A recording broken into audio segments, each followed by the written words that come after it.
መለኮታዊ ክብር የተሰጣት የነጃሽ ውርስ የቢላል አገር የኡማ የመን ምድር ነች።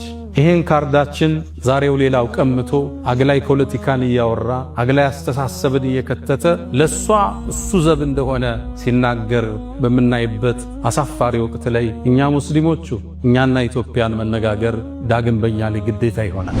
ኢትዮጵያ ያኔ እስልምናን በትክክል ስትቀበል ከመካ ውጭ ሳውዲ አረቢያ ውስጥ ያሉ ሀገራቶች እንኳን ክፍለ ሀገራቶች መዲናን ጨምሮ እስልምና የሚባል አያውቁትም ነበር። አሁን የነብዩን መናገሻ መዲነቱል ሙነወራ ከሷ በፊት 7 ዓመት በፊት እስልምና ኢትዮጵያ ውስጥ ገብቷል። ኳታር እስልምና ከመግባቷ 13 ዓመት በፊት ኢትዮጵያ ውስጥ ገብቷል። ያሁኗ ዩናይትድ አረብ ኤሚሬትስ ዱባይ ውስጥ እስልምና ከመግባቱ 15 ዓመት በፊት ኢትዮጵያ ውስጥ ገብቷል። ኢራቅ ውስጥ እስልምና ከመግባቱ 20 ዓመት በፊት ኢትዮጵያ ውስጥ ገብቷል። ጎረቤት ሀገር ግብጽ ውስጥ እስልምና ከመግባቱ በፊት 30 ዓመት በፊት ኢትዮጵያ ውስጥ እስልምና ተገብቷል። በል በጣም ይግረማችሁ ያሁኗ ቱርክ እስልምና ከመግባቱ 405 ዓመት በፊት እስልምና ኢትዮጵያን ተቀላቅሏል። ልብ ብላችኋል? የነብዩ ልጅ ያረፈችበት ምድር ኢትዮጵያ ጀነት ነብዩን አለይሂ ሰላቱ ወሰላም በሶስተኛ ደረጃ ተከትሎ ይገባል የተባለው ዑስማን ኢብኑ አፋን መላእክት ከሱ ያፍራሉ የተባለለት ዑስማን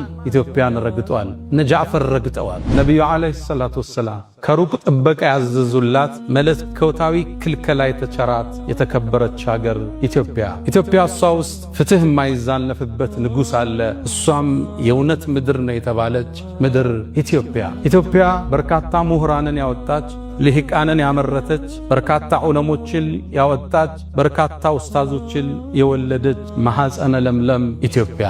ልብ ብላችኋል? የነብዩ ልጅ ያረፈችበት ምድር ኢትዮጵያ ጀነት ነብዩን አለይሂ ሰላቱ ወሰላም በሶስተኛ ደረጃ ተከትሎ ይገባል የተባለው ዑስማን ኢብኑ አፋን መላእክት ከሱ ያፍራሉ የተባለለት ዑስማን ኢትዮጵያን ረግጧል። ነጃፈር ረግጠዋል። አሳዛኝ ሆኖ ትርክቱ ተበላሽቶ በቢላል ስም የሚጠራ ጎዳና ማጣታችን፣ በቢላል ስም የሚጠራ ሙዚየም ማጣታችን አሳዛኝ ነው። እንደ ሀገር እንደ መንግስት ማለት ነው። ኢትዮጵያ 31 ሰሃባዎች ከርሰ ምድሯ ውስጥ አጸደ ገላቸው አረፏል። 31 ሰሃባ እንደተቀበሩ ታውቃላችሁ? ይህን ታሪክ ማን ያወራል? በርካታ ሰሃባዎች እትብታቸው የተቀበረበት የተወለዱበት መሬት ነው ኢትዮጵያ። ለኛ ኢትዮጵያ ቀላል።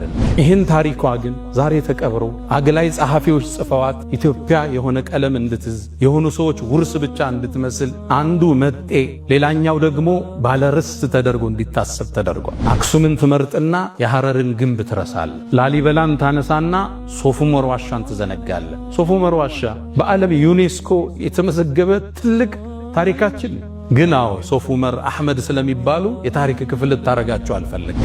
ሚኒሊክ ብለህ ታገዝፈውና ኢማሙ አህመድ ሲመጣ ደግሞ ግራኝ የሚል ታፔላ ትሰጠዋል። በዚህ መልኩ ሀገራት እየተዘለለ እየተመረጠ የተወሰኑ ሰዎች ብቻ የሚታወሱበት ሌሎች የተደፈቁበት ሀገር መሰረት። ይሄ የታሪክ ትርክትና አስተሳሰብ ነው ዛሬ አክሱም ላይ ያሉ ወንድሞቻችንን መከራ እያበላቸው ያሉ። ሙስሊሞቹ እዛው ተወልደው ቋንቋቸው እዛው እትብታቸው እዛው ተቀብሮ ዛሬ ለመቀበር 30 እና 50 ኪሎ ሜትር ከከተማዋ መውጣት ይጠበቅባቸው። ይሄ ትርክት ይሄን አስተሳሰብ ፈጥሮ አለፈ። ይሄ ቅድም ያወራሁት የታሪክ አጻጻፍ ሂጃብ እህቶቻችን ለብሰው እንዳይሰግዱ ስንክሳር ሆኗል። አሁን በየፖለቲካው ምህዳር የምታዩት ንግዱ ቦታ ላይ የምታዩት ክፍተቶች ሁሉ የዚህ አስተሳሰብ ውጤት ነው። ከፈለው መጤ ከፈለው ደግሞ ባላገ። እዚህ ሀገር ቀድሞ የገባው ማን ነው? ክርስትና ወይስ እስልምና? ከሰሜኑ አካባቢ ክርስትና ቀድሟል። አዲስ አበባን ይዞ ወደ ታች ደግሞ እስልምና ቀድሟል። ሚኒሊክ ግዛታቸውን አስፋፍተው ሐረርን ጅማን ከማቀፋቸው በፊት ጅማ እኮ እስላማዊ ሀገር ነች። ሀዲያ እኮ እስላማዊ ሀገር ነች። ሐረር እኮ እስላማዊ ሀገር ነች። የእስልምና የመገበያያ ሳንቲም ያላት ሀገር ነች። የራሷ ጦር ያላት ክፍለ ጦር ያላት ሀገር እኮ ነች። እሷን ስታቅፋት እስልምና ቀድሞ ነበር እዛ ውስጥ። ስለዚህ አዲሷ ኢትዮጵያ ውስጥ የሆነ ቦታ ላይ ቀድሞ ይገባል፣ የሆነ ቦታ ደግሞ ቀድሞ ሌላ ሃይማኖት ገብቷል። የሁለቱ ውህደት ነች።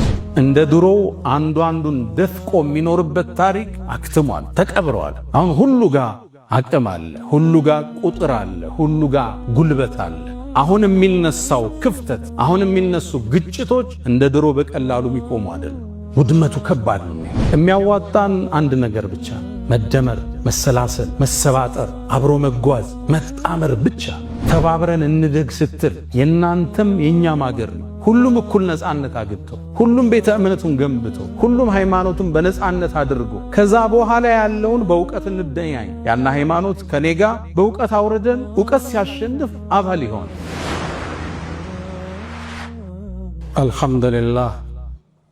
አልሐምዱሊላህ ذي الجلال وسبحان الله الكبير المتعال.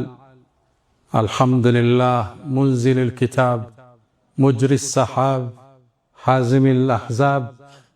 حمدا لك اللهم لما أسبغت من النعم وصرفت من النقم وأكثرت من العطاء وكشفت من الغطاء.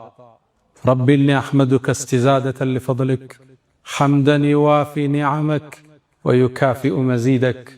وأحمدك حمد عبد مغمور بعطائك مشمول بحلمك يحيا برحمتك ويعيش في ظل عفوك. فلك الحمد كما ينبغي لجلال وجهك ولعظيم سلطانك. رباه أنت الذي صورتني وخلقتني وهديتني لشرائع الإيمان. أنت الذي أطعمتني وسقيتني وكسوتني وغمرتني بالفضل منك والإحسان ونصرتني وجبرتني وجعلتني من عبادك الصالحين. ونشرت لي في العالمين محاسنا وسترت عن أبصارهم عصياني وجعلت ذكري في البرية شائعا حتى جعلت جميعهم إخواني. والله لو علموا قبيح سريرتي لأبى السلام علي من يلقاني ولا أعرض عني ومل صحبتي ولبؤت بعد كرامة بهواني. لكن سترت معايبي ومثالبي وحلمت عن سقتي وعن طغياني. فلقد مننت علي ربي بأنعم ما لي بالشكر أقلهن يداني. فلك المحامد والمدائح كلها بخواطري وجوارحي ولساني. أشهد أن لا إله إلا الله ولي الصالحين وحده لا شريك له له الملك وله الحمد وهو على كل شيء قدير. عز وارتفع على العرش استوى له ما في السماوات وما في الأرض وما بينهما وما تحت الثرى وهو على كل شيء شهيد. وأشهد أن سيدنا وإمامنا وقرة أعيننا محمدا عبد الله ورسوله وخيرته من خلقه وأمينه على وحيه. بعثه الله بين يدي الساعة بشيرا ونذيرا وداعيا إليه بإذنه وسراجا منيرا. فتح الله به أعينا عميا وآذانا سما وقلوبا غلفا وتركنا على المحجة البيضاء ليلها كنهارها لا يزيغ عنها إلا هالك. يا من تحبون النبي محمدا صلوا عليه وسلموا طول المدى. فصلاتكم وسلامكم نورا لكم بأمسكم وبيومكم ولكم غدا. إن الصلاة على النبي وآله يشدو بها من شاء أن يتعطر. صلوا على خير البرية تغنموا 10 يصليها المليك الأعظم. من زادها ربي يفرج همه والذنب يعفى والنفوس منعم. بأبي أنت وأمي يا خير الورى فصلاة ربي والسلام معطر. عباد الله أوصي نفسي الخاطئة وإياكم بتقوى الله. ولقد قال تعالى ولقد وصينا الذين أوتوا الكتاب من قبلكم وإياكم أن اتقوا الله. يا أيها الذين آمنوا اتقوا الله حق تقاته ولا تموتن إلا وأنتم مسلمون. يا أيها الذين آمنوا اتقوا الله وقولوا قولا سديدا يصلح لكم أعمالكم ويغفر لكم ذنوبكم ومن يطع الله ورسوله فقد فاز فوزا عظيما. معشر المؤمنين ባለን አጭር ሰዓት ከፊት ለፊት ያለውን ደመና እየተጠባበቅን ስለ ውዷ ሀገራችን ስለ ኢትዮጵያ እናወራለን። ኢትዮጵያ የበርካታ ብሔር ብሔረሰቦች ምድር፣ ቀለመ ብዙ፣ ብሔረ ብዙ፣ ቋንቋ ብዙ ኢትዮጵያ አላህ ከርሰ ምድሯንም ሆነ ገጽ ምድሯን የባረከላት የረድኤት ምድር ኢትዮጵያ ውስጥ ከኢትዮጵያ ወጣው የሚፈሱ ከ10 የሚበልጡ ወንዞችን የያዘች ሀገር ትራንስ ባውንደሪ ይሏታል። ወደ ኢትዮጵያ የሚፈስ ወንዝ የለም ከኢትዮጵያ የሚወጣ ቢሆን እንጂ። ኢትዮጵያ ከ30 የማያንሱ ስመጥር ሐይቆችን የያዘች ምድር። ሳውዲ አረቢያን ብንወስ አንድ ሐይቅ የላትም። ኢትዮጵያ ግዙፉን ጣናን ጀምሮ ስመጥር 30 ሐይቆችን አላህ የሰጣት የባረካት ምድር። ኢትዮጵያ ስምጥ ሸለቆ ማለፊያ የሆነች በርካታ ማዕድንን፣ ነዳጅን፣ ወርቆችን፣ አልማዞችን የያዘች የተባረከች ምድር ኢትዮጵያ። ኢትዮጵያ ከ2000 በላይ በስም የሚታወቁ ተራሮችን የያዘች ሀገር። ወራሪዎች እንኳን መጥተው ሊወሯት ሲሉ አረበኞቹ ሸሂዶቹ ብቻ ሳይሆን ተራሮቹም አብረው ተዋድቀውላቸዋል። ለጠላት አልተመቹም የተባለላት ሀገር ኢትዮጵያ። ኢትዮጵያ የነጃሺ መናገሻ፣ የቢላል ምድር፣ የኡሙ አይመን አፈር ኢትዮጵያ። ኢትዮጵያ እሷን ካልነኳችሁ እንዳትነኩት ሲሉ ነቢዩ ዓለይሂ ሰላቱ ወሰላም ከሩቅ ጥበቃ ያዘዙላት መለኮታዊ ክልከላ የተቸራት የተከበረች ሀገር ኢትዮጵያ። ኢትዮጵያ እሷ ውስጥ ፍትህ የማይዛነፍበት ንጉሥ አለ። እሷም የእውነት ምድር ነው የተባለች ምድር ኢትዮጵያ። ኢትዮጵያ በርካታ ምሁራንን ያወጣች፣ ልሂቃንን ያመረተች፣ በርካታ ዑለሞችን ያወጣች፣ በርካታ ኡስታዞችን የወለደች ማህፀነ ለምለም ኢትዮጵያ። ኢትዮጵያ አላህ ዘንድ የተለየ ቦታ ያላት የመጀመሪያው የስደት ምድር የቢላል አፈር ኢትዮጵያ። ይቺ ሀገር ለሌላው ዘፈን ማሻሻጫ ልትሆን ትችላለች፣ ለሌላኛው ደግሞ የፖለቲካ ፓርቲ ውድድር ማጣፈጫ ቅመም ልትሆን ትችላለች። ለኛ ግን መለኮታዊ ክብር የተሰጣት የነጃሽ ውርስ የቢላል አገር የኡሙ አይመን ምድር ነች። ይሄን ካርዳችን ዛሬው ሌላው ቀምቶ አግላይ ፖለቲካን እያወራ አግላይ አስተሳሰብን እየከተተ ለሷ እሱ ዘብ እንደሆነ ሲናገር በምናይበት አሳፋሪ ወቅት ላይ እኛ ሙስሊሞቹ እኛና ኢትዮጵያን መነጋገር ዳግም በእኛ ላይ ግዴታ ይሆናል። እንደምታውቁት ነቢዩ ዓለይሂ ሰላቱ ወሰላም የአብርሃምን መንገድ ለማስቀጠል፣ የሙሳን ፋና ለማስቀጠል፣ የኢየሱስን መንገድ ለማስቀጠል ጥሪውን ይዘው መካ ላይ ሲነሱ መካ ለሳቸው ምቹ አልነበረች። ባልደረቦቻቸው ወደ የት ይሸሹ? ነቢዩ ዓለይሂ ሰላቱ ወሰላም ከወህይ ተነገራቸውና ወደ ዝች ምድር ወደ ኢትዮጵያ እንዲሰደዱ ሰሃባዎች ተወሰነ። ጃዕፈር እየመራቸው የመጀመሪያው ቅፍለት ወደ ዝች ሀገር ተመመ፣ ወደ ኢትዮጵያ። ኢትዮጵያ ያኔ እስልምናን በትክክል ስትቀበል ከመካ ውጭ ሳውዲ አረቢያ ውስጥ ያሉ ሀገራቶች እንኳን ክፍለ ሀገራቶች መዲናን ጨምሮ እስልምና የሚባል አያውቁትም ነበር። አሁን የነቢዩን መናገሻ መዲነቱል ሙነወራ ከሷ በፊት 7 ዓመት በፊት እስልምና ኢትዮጵያ ውስጥ ገብቷል። ኳታር እስልምና ከመግባቷ 13 ዓመት በፊት ኢትዮጵያ ውስጥ ገብቷል። ያሁኗ ዩናይትድ አረብ ኤሚሬትስ ዱባይ ውስጥ እስልምና ከመግባቱ 15 ዓመት በፊት ኢትዮጵያ ውስጥ ገብቷል። ኢራቅ ውስጥ እስልምና ከመግባቱ 20 ዓመት በፊት ኢትዮጵያ ውስጥ ገብቷል። ጎረቤት ሀገር ግብጽ ውስጥ እስልምና ከመግባቱ በፊት 30 ዓመት በፊት ኢትዮጵያ ውስጥ እስልምና ተገብቷል። በል በጣም ይግረማችሁ ያሁኗ ቱርክ እስልምና ከመግባቱ 405 ዓመት በፊት እስልምና ኢትዮጵያን ተቀላቅሏል። ኢትዮጵያ ከእስልምና ጋር ለየት ያለ ቁርኝት ያላት ሀገር ነች።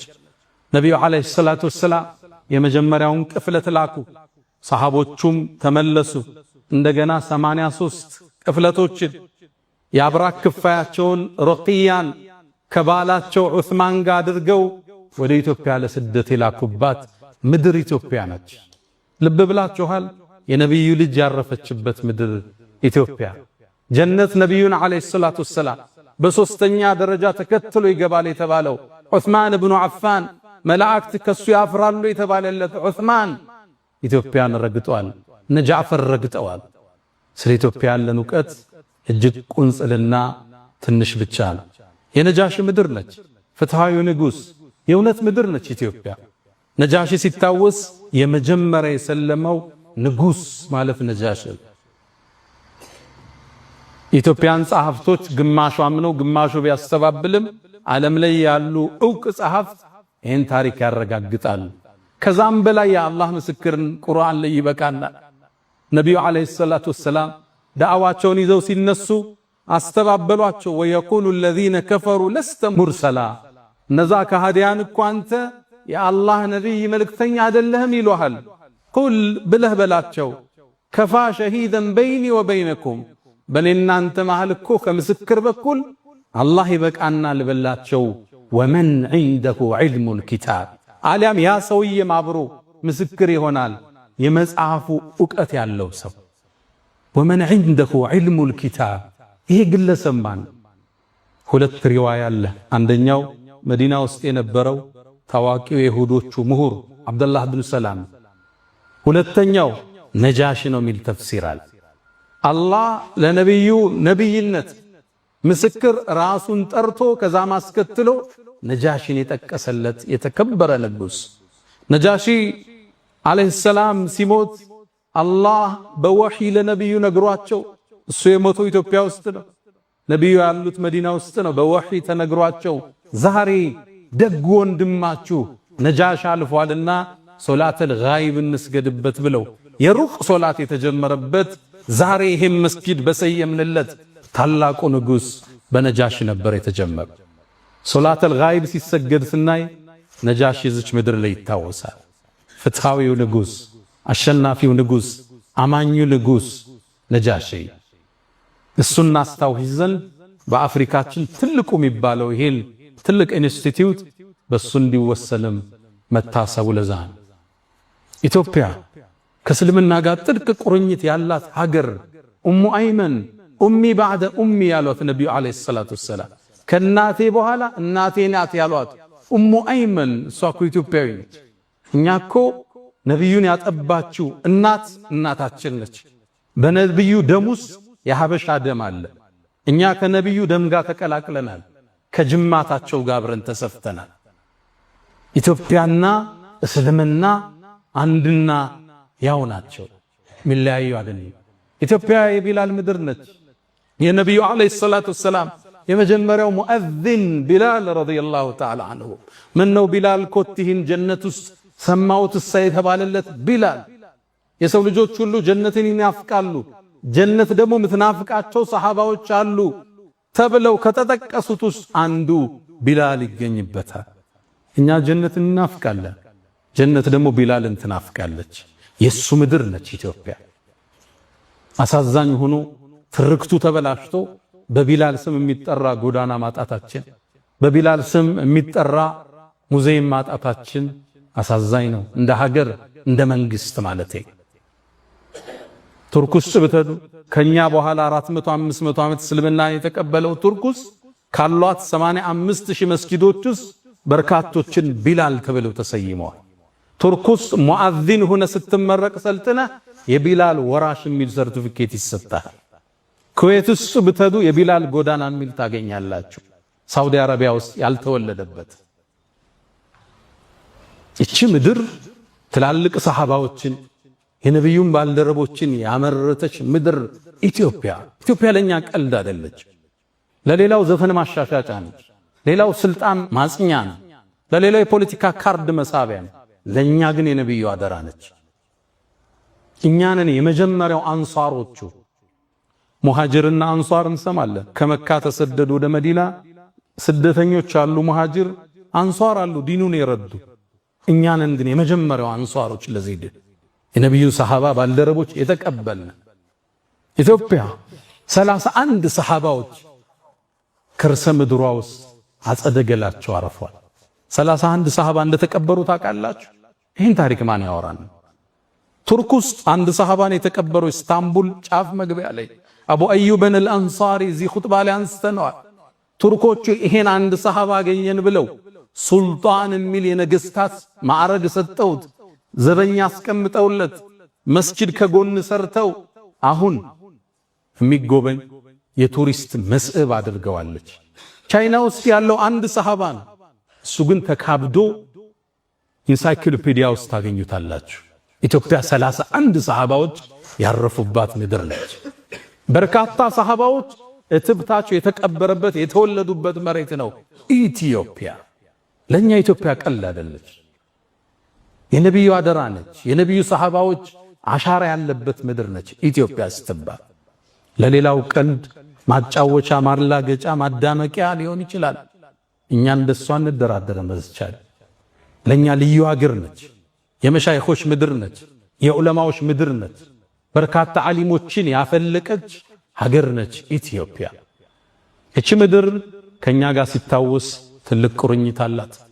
ይህን ታሪኳ ግን ዛሬ ተቀብሮ አግላይ ጸሐፊዎች ጽፈዋት ኢትዮጵያ የሆነ ቀለም እንድትዝ የሆኑ ሰዎች ውርስ ብቻ እንድትመስል አንዱ መጤ ሌላኛው ደግሞ ባለርስት ተደርጎ እንዲታሰብ ተደርጓል። የዘመኑ ምሁራኖች የኢትዮጵያ ታሪክ እንዴት ተጠና ብለው 3 እርከኖችን ያወርዳሉ። አጋጣሚ ዩኒቨርሲቲው እጃቸው ላይ ገባና ሕገ መንግሥትን የማርቀቅ ዕድል እጃቸው ላይ ወደቀና ይችን አገር በወዟት ታሪኳን አጠፉት። ሌላውን አስጠግተው ከፈለውን አገለል። ታሪክ የሌላት እምታወዛግል ሰላሟ ሁሌም ስጋት ውስጥ ያለ አገር አደረጓት። አንዱን አገለው አንዱን አቀፉ። የተገለለው እኔስ ማለቱ ሁሌም አይቀር። ታሪክን ሲያጠኑ በ3 እርከን አጠሉት። የመጀመሪያው ሴሌክሽን ይሉታል፣ መምረጥ ታሪክ። ሁለተኛው ኦሚሽን፣ ሌላውን ታሪክ መደበቅ። መደበቅ ያልቻሉትን ደግሞ 3ኛው እርከን ዲሞናይዜሽን፣ ማጨላለም ይባል። የመጀመሪያው ሴሌክሽን ትመርጣለህ። አክሱምን ትመርጥና የሐረርን ግንብ ትረሳለህ። ላሊበላን ታነሳና ሶፍ ዑመር ዋሻን ትዘነጋለህ። ሶፍ ዑመር ዋሻ በዓለም ዩኔስኮ የተመዘገበ ትልቅ ታሪካችን ግን ሶፍ ዑመር አህመድ ስለሚባሉ የታሪክ ክፍል ታረጋቸው አልፈለግ። በርካታ ዑለማዎች የወጡበት ያ ዋሻ ዓሊሞች የፈለቁበት ነው። በበርካታ ቋንቋ ኪታቦች የተቀራበት ዋሻ ነው። ግን የታሪክ ፓርት ልታረገው አልፈለግ። እሱ ዘለኸው አልፋ ልትዘለው ደግሞ ያልቻልከውን ታጨላለመዋለህ። ዲሞናይዜሽን ሚኒሊክ ብለህ ታገዝፈውና ኢማም አህመድ ሲመጣ ደግሞ ግራኝ የሚል ታፔላ ትሰጠዋል። በዚህ መልኩ ሀገር አትሰራ። ታሪክ 3 ነገሮች ላይ ይነጥራል። የመጀመሪያ ሂስቶሪካል ፊገር ይባላል። ግለሰቦች አሉ የሚታወቁ የሚነሱ። ሁለተኛው ሂስቶሪካል ኢቨንት አለ፣ የተከሰተ ክስተት አለ እንደ አድዋ አይነት እንደ ሌሎች። ሶስተኛው ሂስቶሪካል ፔሪድ አለ፣ ጊዜ አለ። ሶስቱን ግን ቅድም ባልኳቸው የምርጫ ዘይቤ ተመርጦ የኢትዮጵያ ታሪክ ምንድነው ስትል እየተዘለለ እየተመረጠ የተወሰኑ ሰዎች ብቻ የሚታወሱበት ሌሎች የተደፈቁበት ሀገር መሰረት። ይሄ የታሪክ ትርክትና አስተሳሰብ ነው ዛሬ አክሱም ላይ ያሉ ወንድሞቻችንን መከራ ያበላቸው ያለ። አክሱም የኢትዮጵያ ክፍል ነች። መጀመሪያ እስልምናን የተቀበለ ምድር ነው። ሙስሊሞች እዛው ተወልደው ቋንቋቸው እዛው እትብታቸው እዛው ተቀብረው ዛሬ ለመቀበር 30 እና 50 ኪሎ ሜትር ከከተማዋ መውጣት ይጠበቅባቸዋል። ለምን ስትላቸው አክሱም ዳግማዊ ኢየሩሳሌም ነች ይለዋል። እሺ ኢየሩሳሌም እስራኤል ውስጥ መስጂድ አለ፣ ሙስሊሞች አሉ፣ ሙስሊሞች ይከበራሉ ዋናው ቦታ ላይ። እዚህ ለምን ከለከልካቸው? ሕገ መንግስቱ የሃይማኖት ነፃነትን አውጇል። አንተ ለምን ነፈካቸው? አክሱም ውስጥ መጠጥ ቤቶች አሉ፣ ሺሻ ቤቶች አሉ፣ ይጠጣል፣ ይጨሳል። ሶላት ያው ሙስሊሞች የመርየምን ቅድስነት የተቀበሉ የኢየሱስን ነብይነት ያጸደቁ ክርስቲያኖችን የመጽሐፍ ሰዎች ብለው ያሉት ሙስሊሞች መጠጥ ከሚጠጡ ተራቁበት። ምናልባት በዚህ አጋጣሚ ክቡር ጠቅላይ ሚኒስትርን ለተናገሩት ንግግር አመሰግናለሁ። አክሱም ውስጥ ያሉ ሙስሊሞች 30 ኪሎ ሜትር ሄደው እንዲቀበሩ ከተገደዱ የሞቱት የከለከሉት ናቸው፣ ያ ሰውዬ አይደለም ብለዋል። ይሄ ትርክት ይሄን አስተሳሰብ ፈጥሮ አለፈ። ይሄ ቅድም ያወራሁት የታሪክ አጻጻፍ ሂጃብ እህቶቻችን ለብሰው እንዳይሰግዱ ስንክሳር ሆኗል። አሁን በየፖለቲካው ምህዳር የምታዩት ንግዱ ቦታ ላይ የምታዩት ክፍተቶች ሁሉ የዚህ አስተሳሰብ ውጤት ነው። ከፈለው መጤ ከፈለው ደግሞ ባላገር። እሺ እንስማማ ብለህ ጠይቅ። እዚህ ሀገር ቀድሞ የገባው ማን ነው? ክርስትና ወይስ እስልምና?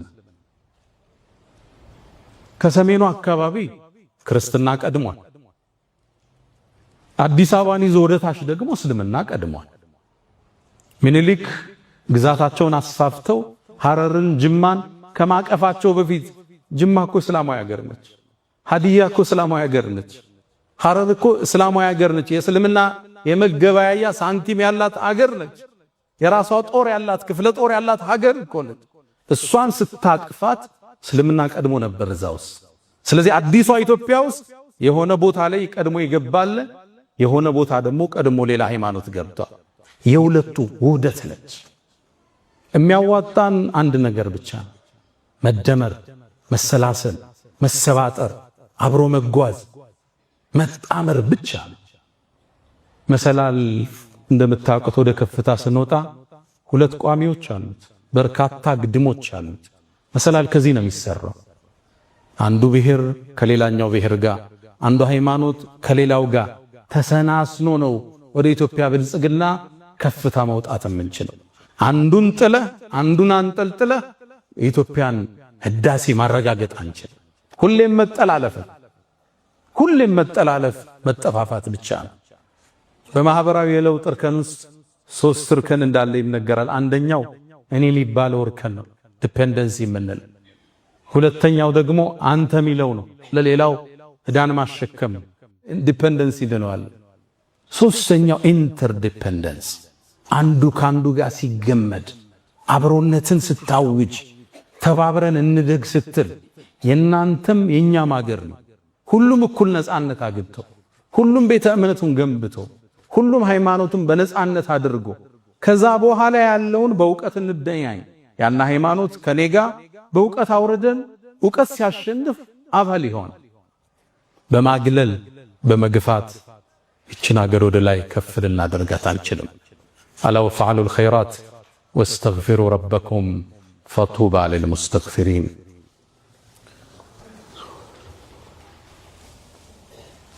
الحمد لله على إحسانه والشكر له على تفضله وامتنانه ولا إله إلا الله تعظيما لشانه وصلى الله وسلم وبارك على رسوله وإخوانه أما بعد ودوች እቺ ሀገር ሰላሟን እንድታገኝ እድገቷ እንዲረጋገጥ ከፍታዋ እንዲሰምር አንዱ ብሔር አንዱን ሊገፋ አይገባ።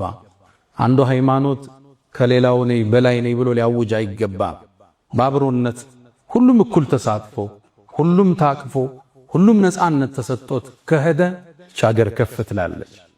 እንደ ድሮ አንዱ አንዱን ደፍቆ የሚኖርበት ታሪክ አክትሟል፣ ተቀብሯል። አሁን ሁሉ ጋር አቅም አለ፣ ሁሉ ጋር ቁጥር አለ፣ ሁሉ ጋር ጉልበት አለ። አሁን የሚነሳው ክፍተት፣ አሁን የሚነሱ ግጭቶች እንደ ድሮ በቀላሉ የሚቆሙ አይደለም። ውድመቱ ከባድ ነው የሚሆን። ድሮ አንዱ ኃያል ይሆንና ሌላውን ደፍጥጦ አስገብሮት ያድራል። አሁን እሱ አይደለችም የኢትዮጵያ ስሪት። ሁሉም አቅም መስርቷል። እንደ ድሮ ልደፍቀዋቸው ኢትዮጵያን ወደ ማትወጣበት ቀውስ ውስጥ ነው ከተናት የምናልፈው። በዓለማችን የቦክስ ታሪክ ውስጥ ረጅም ዙር የፈጀ የሚባል ቦክስ አለ። በ1893 የተካሄደ 7 ሰዓት ነው የፈጀ። 110 ዙር ነው የተፋለሙት። ፎቶዎችን ብታያቸው ሁለቱም ደም ለብሰዋል፣ አሸናፊውም ተሸናፊ። እንዲህ አይነት ዙር ነው ኢትዮጵያ ውስጥ የሚከሰተው። አንዱ አንዱን ቶሎ ደፍጥጦት ደፍቆት የሚቆም ፍልም አይደለም ይሆን። አንዱ ሲነሳ አንዱ ሲመረቅዝ እችን ሀገር እንዳልነበረች እናደርጋታለን። እሱ እናንተን ላይ ያሳስባችሁ ይችላል። እኛ ግን ኢትዮጵያ ታሳስበናለች። የነብዩ አደራ ስለሆነች። ሁለተኛ ለአዲሱ ትውልድ ምክሬ በትውልድ ግንባታ ውስጥ ተስፋ መልካምን ነገር እንዲያስብ ማድረግ የማህበረሰብን የማነጫ አንዱ ቅመም። የሰው ልጅ ስታኖረው ተስፋ ሰጠው ነው። አይዞ ይነጋል፣ ችግሩ ሲበዛበት ሊነጋ ሲል ይጨላልማል እያልክ ነው ተስፋ ለሰው ልጆች የምትመገበው። ለዛ ነው ነብዩ አለይሂ ሰላቱ ወሰላም ሐዲታቸው ላይ በሽሩ ወላ ቱነፊሩ አበስሩ ሰውን አታስበርግጉ ይላል። ቁርአን ላይ አላህ ይሄን ያጸነዋል። አላ ኢነ ነስረላሂ ቀሪብ አዋጅ የአላህ ድል ቅርብ ነው ይላል። አለይሰ ሱብሑ ብቀሪብ ንጋቱ ቅርብ አይደለም እንደ ይላል አላህ። ከጭንቀት በኋላ መፍትሄ አላህ አይዟችሁ ይላል። ትውልድ የሚታነጸው ተስፋ በመስጠት ነገ የተሻለ ይሆናል ብሎ እንዲያስብ በማድረግ እንጂ አገር ሙታለች ዳስ ጣል ብለህ ለትውልድ አይነገር። ወሲያዬ ለወጣቶች እሱ ነው። ዳሱን አፍርሱትና ደስ የሚለው ተስፋ ላይ ተቀጣጩ። እቺ ሀገር የተሻለች ትሆናለች። እቺ ሀገር ከስንክሳሯ ወጣ ወደ ከፍታዋ መውጣቱ አይጠራጠር።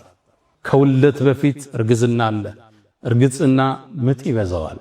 እርግዝና ማቅለሽለሽ አለው። እርግዝና ቦሚት አለው። እርግዝና ወገብ ያማል አስተኙኝ ይላል። እቺ ሀገር በምታደርገው የግንባታ ጉዞ ውስጥ ስንክሳሮች አይጠፋትም። ሙእሚን ግን የነገውን ብርሃን አሁን ላይ ቆሞ የሚያማትር ማለት ትውልድን አገር ፈርሳለች ዳስህን ጣል ተብሎ አይገነባ። ይሄ ማህበራዊ ሳይንስን የማያውቁ ግለሰቦች ናቸው። ትውልድ እንዴት እንደሚነታነጽ የሊደርሺፕን ሳይንስ የማያውቁ ገጣሚዎች፣ አዝማሪዎች ናቸው ይሄን የሚሉት። ብዙ ጊዜ ችግሩ ምንድነው? ታዋቂ ሰው ስትሆኑ ማህበረሰብን አትቀላቀሉ። ይሄ ፈተና ይገጥመን። እኔ ሁሌ እላለሁ ለጓደኞቼ ከእስር በፊት ያለው እኔና ከእስር በኋላ አንድ አይደለም።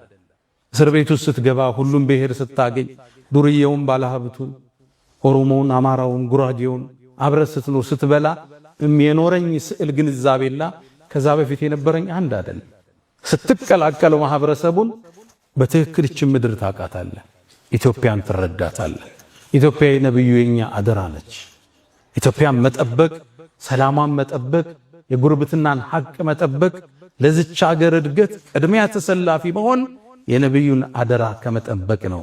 ኢትዮጵያን ካልነኳችሁ አትንኳት። እሷ የእውነት ምድር ነች። እሷ ውስጥ ሰው የማይበደልበት ፍትሃዊ ንጉስ አለ። እንድች የተባለች ምድር የለችም ዓለም ላይ። ኢትዮጵያ የነብዩ አደራ የሰሃቦቹ ውርስ እትብታቸውም አጸደቀላቸውም ያረፈችባት ታላቅ ምድር ኢትዮጵያ። እኛ አንድ ከሆነ ከተሰባጠርን ከተግባባን እቺን ሀገር ወደ ከፍታ ማውጣታችን የሚቀር አይደለም።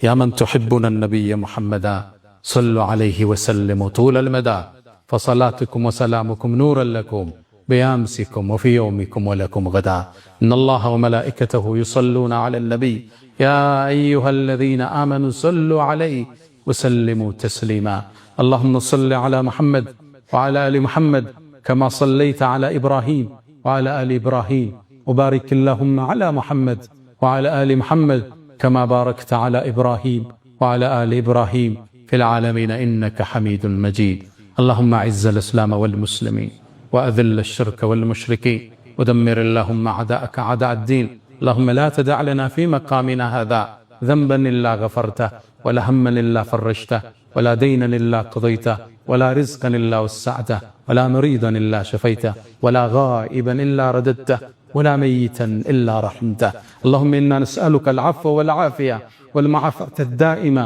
في الدين والدنيا والآخرة اللهم إنا نعوذ بك من زوال نعمتك وتحول عافيتك وفجاءة نقمتك وجميع سخطك يا أرحم الراحمين اللهم ربنا آتنا في الدنيا حسنة وفي الآخرة حسنة وقنا عذاب النار ألا فأقم الصلاة.